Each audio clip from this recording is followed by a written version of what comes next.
generational violence and problems. Andrea. Can I go to the Middle East then? Is that okay? Certainly, okay. yes. Right, ఇది పాకిస్తాన్ భారత్ దాడులకు సంబంధించి America స్పందించింది. ఇరు దేశాల మధ్య సమన్వయం ఉండాలంటూ చెప్తుంది. ఇరు దేశాల మధ్య దాడికి సంబంధించి ఇప్పుడు ఉద్రిక్త పరిస్థితులు నెలకొన్న నేపథ్యంలో ప్రపంచమంతా ఆందోళనగా చూస్తున్న నేపథ్యంలో అమెరికా స్పందించింది. One and only channel RTV భారత్లోనే తొలిసారిగా అమెరికా స్పందనకు సంబంధించినటువంటి దృశ్యాలు, అమెరికా వైపు నుంచి వచ్చినటువంటి రియాక్షన్ని RTV మాత్రమే తొలిసారిగా భారత్లో ప్రసారం చేస్తోంది. భారత్ పాకిస్తాన్ యుద్ధానికి సంబంధించి అమెరికా రియాక్షన్ని ఫస్ట్ ఆన్ టెలివిజన్ RTV మాత్రమే ఎక్స్క్లూజివ్గా పాకిస్తాన్ భారత్ మధ్య టెన్షన్ నేపథ్యంలో అమెరికన్ రియాక్షన్ని మనం చూపించబోతున్నాం. ఎస్, అదే చూపిస్తున్నాం. ముఖ్యంగా భారత్ పాకిస్తాన్ల మధ్య ఉద్రిక్తల నేపథ్యంలో ప్రస్తుతం పరిస్థితులు భయంకరంగా ఉన్నాయి. ఈ నేపథ్యంలో తమ NSA మార్క్ రూబియో ఇరు దేశాలతో కూడా మాట్లాడారంటూ చెప్తున్నారు. ఇరు దేశాలు కూడా శాంతి సామరస్యంతో సమస్యను పరిష్కరించాలంటూ చెప్తున్న పరిస్థితి కనబడుతుంది. దక్షిణాసియాలో ఈ టెన్షన్స్ పెరగకుండా ఇరు దేశాలు కూడా, ఎందుకంటే ఇరు దేశాలు కూడా న్యూక్లియర్ కంట్రీస్ కాబట్టి చాలా ఖచ్చితంగా జాగ్రత్తగా వ్యవహరించాలంటూ అటు అమెరికా కూడా సూచిస్తున్న పరిస్థితి కనబడుతుంది. మరోవైపు పాకిస్తాన్ ఎలాంటి దుస్సాహసానికి కూడా ఒడిగట్టొద్దంటూ అమెరికా పాకిస్తాన్ హెచ్చరిస్తున్న పరిస్థితి కనబడుతుంది. ఎస్, తాజా అప్డేట్ చూస్తున్నాం. ముఖ్యంగా ఇండియన్ నేవీ చాలా అగ్రెసివ్గా చొచ్చుకుపోతుంది. పాకిస్తాన్ ఉక్కిరి బిక్కిరి చేస్తుంది. భారత్ ఇప్పటికే కరాచీ ఎయిర్పోర్ట్ని పూర్తిగా ధ్వంసం చేసింది. కరాచీ ఎయిర్పోర్ట్ పూర్తిగా ధ్వంసమైంది.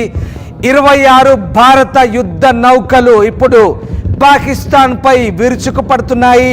ఇప్పటికే కరాచీపై INS విక్రాంతి దాడి చేసింది. ఇక సముద్రంలో భారీగా ఆర్మీ షిప్లు మోహరించింది. అరేబియా సముద్ర వ్యాప్తంగా కూడా ఆర్మీ షిప్స్ అలాగే నేవీ షిప్స్ అన్ని కూడా పూర్తిగా అలర్ట్ అయిన పరిస్థితి కనబడుతూ ఉంది. టఫ్ ఫైట్ అయితే కొనసాగే అవసరం. ముఖ్యంగా పాకిస్తాన్ అయితే భారత్ ఉక్కిరి బిక్కిరి చేసిన పరిస్థితి కనబడుతోంది. ముఖ్యంగా మనం 3 ఎయిర్ క్రాఫ్ట్లను కూర్చివేశాము. ఒక F-16 అలాగే ఒక JF-17S 2 ఫ్లైట్ని కూర్చివేసిన పరిస్థితి కనబడుతుంది. ఈ నేపథ్యంలో ప్రస్తుతం ఇప్పటికే కరాచీపై INS విక్రాంత్ దాడి చేసిన నేపథ్యంలో అటు పాకిస్తాన్లో అంతర్గతంగా దాడులు కొనసాగుతున్నాయి. బలూచిస్తాన్ లిబరేషన్ ఆర్మీ పెట్టాలోని ఫ్యూయల్ స్టేషన్స్ పై దాడి చేసింది.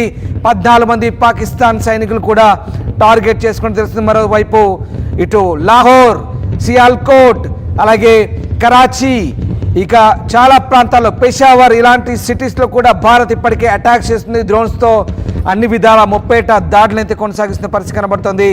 భారత్లోని సరిహద్దు రాష్ట్రాలను పాకిస్తాన్ టార్గెట్ చేస్తే మనం ఇక పూర్తి స్థాయిలో సర్వసన్నద్ధమయ్యాము. ఫుల్ ప్లెడ్జ్డ్ వార్కు దిగిన పరిస్థితి కనబడుతుంది. ఎప్పటికప్పుడు ప్రధానమంత్రి మోదీ ఈ పరిస్థితిని సమీక్షిస్తున్న పరిస్థితి కనబడుతుంది. కరాచీ ఎయిర్పోర్ట్లో టర్కీ ఫ్లైట్ ల్యాండ్ అయినట్టుగా లేటెస్ట్ అప్డేట్ అవుతుంది. టర్కీ ఫ్లైట్ కరాచీ ఎయిర్పోర్ట్లో ల్యాండ్ అయినట్టుగా తెలుస్తుంది. ఏం జరగబోతుంది? టర్కీ ఫ్లైట్ పాకిస్తాన్కి సపోర్ట్గా వచ్చింది. అక్కడ భారత్ INS విక్రాంత్ ఇప్పటికే రంగంలోకి దిగి కరాచీ పోర్టుని పూర్తిగా విధ్వంసం చేసిన ఈ నేపథ్యంలో మరి ఏం జరగబోతోంది?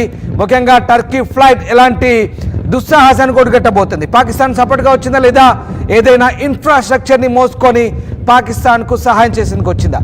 ముఖ్యంగా టర్కీ మొదటి నుంచి కూడా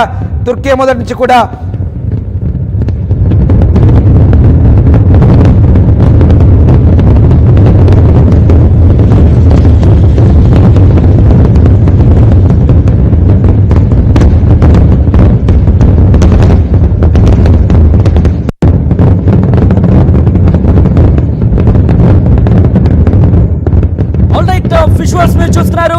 టర్కీ ఇప్పుడు రంగంలోకి దిగబోతోందా? ఇప్పుడు భారతదేశం మీద ఇటు పాకిస్తాన్ కుతంత్రాలకు పాకిస్తాన్కి ఇప్పుడు బాసటగా ఆపదలో ఆదుకునేందుకు టర్కీ రంగంలోకి దిగబోతోందా అంటే దాదాపుగా అటువంటి సంకేతాలే కనిపిస్తున్నాయి. ఎందుకు నేను ఈ మాట అంటున్నానంటే మీరు గమనిస్తే కనుక టర్కీకి సంబంధించి కార్గో విమానం ప్రస్తుతం పాకిస్తాన్లో ల్యాండ్ అయినట్టుగా తెలుస్తోంది.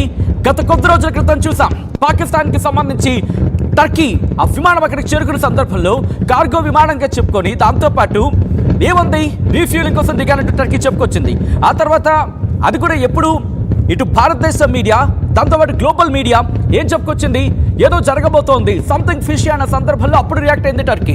ఆ తర్వాత మీరు చూస్తే F-512 అనే యుద్ధ వాహక నౌక అనుకుంటా, బహుశా వాహక నౌక క్లారిటీ ఐడియా లేదు, బట్ F-512 అనే యుద్ధ నౌకని ఇటు పంపించింది పాకిస్తాన్కు. అప్పుడు పాకిస్తాన్ ఏంది గుడ్ విల్ జెస్చర్గా వచ్చింది అంటూ కూడా చెప్పుకొచ్చింది.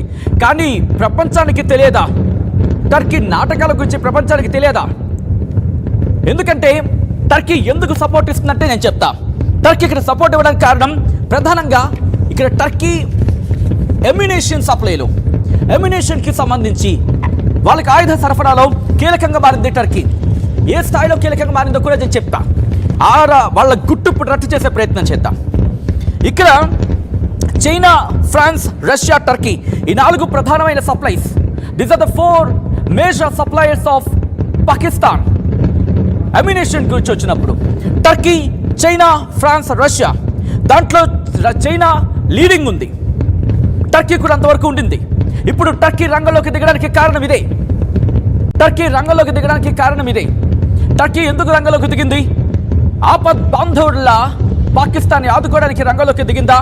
ఒకవేళ టర్కీ రంగంలోకి దిగితే కనుక ఇంకో ప్రపంచ యుద్ధానికి టర్కీ పిలుపునిచ్చినట్టే.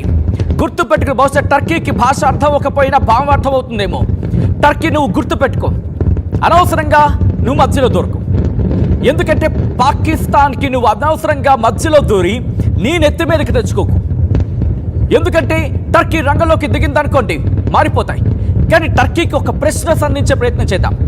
పాకిస్తాన్కి సహాయం అందించే ముందు గుర్తుపెట్టుకో, టర్కీ నీకు భూకంపం వచ్చినప్పుడు, నీ భూమి అదిరినప్పుడు, నీ తుర్కీ విలవెల్లాడినప్పుడు, భూకంపానికి పూర్తిగా ధ్వంసం అయిపోయినప్పుడు ఆదుకుంది భారత్ మాత్రమే. ఆపన్న హస్తం అందించింది భారత్ మాత్రమే. ఆదుకుంది భారత్ మాత్రమే. నీ వెనకాల ఉండి నీకు నేనున్నాను అంటూ ఆ రోజు ఆహార సరఫరాను కావచ్చు, లేకపోతే మానవీయ సహాయాన్ని కావచ్చు ఆ రోజు అందించింది టర్కీ. గుర్తుపెట్టుకో, నువ్వు ఈరోజు భారత్కు వెన్నుపోటుగా మారిన పాకిస్తాన్కి సాయం అందిస్తున్నావంటే బహుశా హ్యూమన్ నేచర్ అంటూ ఉంటారు కదా, మానవ సాయం అంటూ ఉంటారు కదా, లేకపోతే మనిషి అనే పదం అంటూ ఉంటారు కదా, దానికి నువ్వు తూట్లు పొడిచినట్టే. ఎందుకంటే ఓకే, నీకు పాకిస్తాన్ ఆప్త బంధువు కాబట్టి న్యూట్రల్గా ఉండే ప్రయత్నం చెయ్యి. లేదు కాదు కూడదు అనుకుని పాకిస్తాన్కి సపోర్ట్గా వెళితే బహుశా, ఎందుకంటే టర్కీకి మనకి కూడా మంచి కోఆర్డినల్ రిలేషన్ ఉండింది, మంచి రిలేషన్ ఉంది టర్కీకి మనకి. ఆఫ్ఘనిస్తాన్లో ఏంటి, ఆఫ్ఘనిస్తాన్కి ఇష్యూ వచ్చినప్పుడు భారత్ టర్కీయే కదండి కూర్చొని మాట్లాడి వాళ్ళ ఇష్యూని కాస్త కొలికి తీసుకొచ్చే ప్రయత్నం చేస్తుంది. ఇప్పుడు టర్కీ ఇటువంటి ఇబ్బంది ఎదుర్కొంటోంది. దానికి సంబంధించిన అనదర్ బ్రేకింగ్ న్యూస్ చూస్తున్నారు. ఇప్పుడు టర్కీ పాకిస్తాన్కి సపోర్ట్గా నిలవబోతోందా? ప్రస్తుతం ఇదే చర్చ జరుగుతుంది. మీరేమంటారు అనేది మీ అభిప్రాయాన్ని కమెంట్ సెక్షన్లో మెన్షన్ చేయండి. ఇంట్రెస్టింగ్ కమెంట్ సెక్షన్లో మీరు పెట్టే కమెంట్ ఇంట్రెస్టింగ్గా ఇన్ఫాక్ట్ ఇంట్రెస్టింగ్గా ఉంటే నేను చదివినిపించే ప్రయత్నం చేస్తాను. ఎందుకు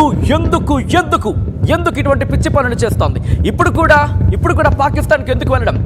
రీఫ్యూలింగ్కి వెళ్తావా? ఏం రీఫ్యూల్ చేస్తావు? ఏమి అంటే ఇంతవరకు ఉన్న గొడవల్ని ఇంకెంత రీఫ్యూల్ చేసే ప్రయత్నం చేస్తావా? పాకిస్తాన్ ప్రధాని షహబాజ్ షరీఫే పాకిస్తాన్ ప్రధాని ఇటు కందకాలకు వెళ్ళిపోయాడు. అటువంటిది నువ్వేం చేస్తావు వెళ్ళి? గుర్తుపెట్టుకో, పాకిస్తాన్ ఈరోజు నీకు ఆఖరి గడియలు. ఆరంభం నీ అంతటి నువ్వే ప్రారంభించుకున్నావు, నువ్వే రిబ్బన్ కట్ చేసుకున్నావు. అంతం ఆరంభం నువ్వు చేసావు, అంతం భారత్ చేసి చూపిస్తుంది. ఇక్కడ టర్కీ గురించి మాట్లాడుకునే ప్రయత్నం చేస్తే వాళ్ళ సప్లైస్ విషయంలో వచ్చినప్పుడు చైనా JF-17 లాంటివి ఇచ్చింది. యుద్ధ వాహన నౌకరికి సంబంధించి టర్కీని కాస్త సాయం అడిగే ప్రయత్నం చేసింది. F-12 ఐ రిక్వెస్ట్ టీమ్, ఒకవేళ F-512 వచ్చినప్పుడు వాళ్ళు ఇచ్చిన బిల్డప్ చూపించే ప్రయత్నం చేద్దాం. వాళ్ళు వచ్చినప్పుడు ఇద్దరు కూడా కోఆర్డియల్ మీటింగ్ అంట, గుడ్ విల్ జెస్చర్ అంట.